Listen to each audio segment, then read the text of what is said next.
প্রিয় দর্শক, কেমন আছেন? আশা করছি ভালো আছেন।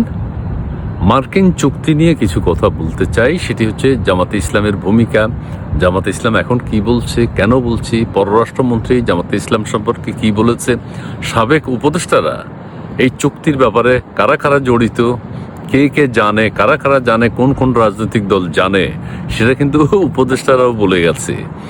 আমি এখন যেটা বলবো, জামাতের আমির গত পরশুদিন বলেছেন মার্কিন চুক্তির ব্যাপারে তাদেরকে কিছুই জানানো হয়নি, তারা কিছুই জানেন না। এই কথাটা কতটা অসত্য বুঝতে পারছেন তো? যেখানে পররাষ্ট্রমন্ত্রী বলেছেন যে জামাত ইসলাম এবং বিএনপির সাথে আলোচনা করেই মার্কিন যুক্তরাষ্ট্রের সাথে এই অবৈধ চুক্তিটি করা হয়েছে, তো জামাত তো তখন প্রতিবাদ করলো না। জামাত তো তখন কিছু বলেনি যে আমরা তো জানি না, আমাদেরকে জানানো হয়নি। এখন জামাত হঠাৎ কেন? অর্থাৎ একটা জনরোষ তৈরি হয়েছে, মানুষ এই চুক্তিকে কোনোভাবেই গ্রহণ করছে না। এটা সম্পূর্ণভাবে দেশের স্বার্থবিরোধী একটা চুক্তি। ফরিদা আক্তার, আমাদের ফরহাদ মাজার সাহেবের ওয়াইফ, তিনি উপদেষ্টা ছিলেন এবং আরও কয়েকজন উপদেষ্টাও বলেছেন যে বিএনপি এবং জামাতকে বিষয়টি জানানো হয়েছে। তো এই যে এখন তাদের কথা অনুযায়ী জামাতের আমির এখন কিভাবে এই ডাহা মিথ্যা কথাটা বললেন? এখানে আরেকটা কথাও বলি, জামাতের আমির যে পররাষ্ট্রমন্ত্রী এবং সাবেক উপদেষ্টাদেরকে মিথ্যাবাদী বানালেন, তারাও কিছু বলছেন না। তারাও এখন বলছেন না যে জামাতের আমির যে কথাটা বলছে সেটা সত্য নয়, আমরা তাদেরকে জানিয়েছি। সব গেম চলছে। জামাতের আমিরও বলবে আমরা জানি না, পররাষ্ট্রমন্ত্রী বলবে ওনাদেরকে জানানো হয়েছে, উপদেষ্টারা বলবে জামাতকে জানানো হয়েছে, বিএনপিকে জানানো হয়েছে, কিন্তু কারো বিরুদ্ধে আবার কেউ কিছু বলবে না।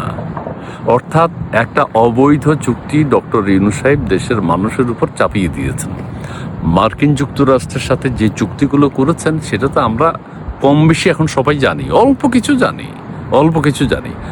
কিছু দেশের মানুষ জেনেছে, আর বাকিগুলো অপ্রকাশিত।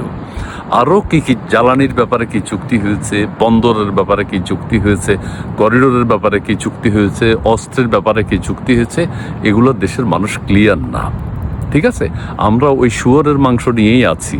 শুয়োরের মাংস সেখান থেকে আসবে, নানানভাবে নানান প্রকার আমেরিকান বর্জ্য বাংলাদেশে আসবে। বাংলাদেশের মানুষ বাংলাদেশের যে বিএসটিআই সেগুলো পরীক্ষাও করতে পারবে না। যা আসবে তাই ব্যবহার করতে হবে, এবং পৃথিবীর অন্য দেশ থেকে কিনতে হলে সেটা মার্কিন যুক্তরাষ্ট্রকে জিজ্ঞেস করতে হবে।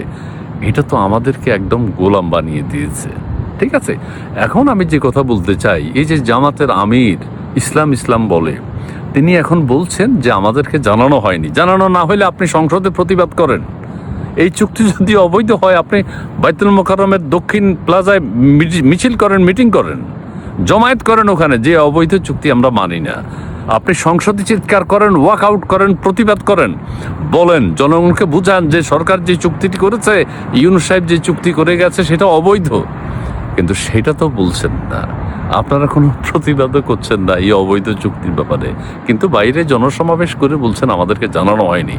জানানো যদি না হয় তাহলে তীব্র প্রতিবাদ করেন, আর জানানো হয়েছে সেটা আমরা কিভাবে বুঝি? আপনারা নীরব আছেন, চুপ আছেন, সংসদের বাইরে সব জায়গায় চুপ। অর্থাৎ এই চুক্তিকে আপনারা গ্রহণ করে নিয়েছেন। আপনারা বিএনপি এবং ইউনূস সরকার সবাই এই অবৈধ চুক্তির সাথে জড়িত, দেশকে একটা অবৈধ চুক্তি করে বিদেশিদের হাতে তুলে দিয়েছেন। যাই হোক, আমার বক্তব্য সেটি হচ্ছে, জামাতের আমির যদি না জেনে থাকেন, তাদেরকে যদি না জানানো হয় তাহলে তীব্র প্রতিবাদ করেন, আর যদি জেনে থাকেন সেটা তো আমরা বুঝতেই পারছি আপনাদেরকে জানানো হয়েছে।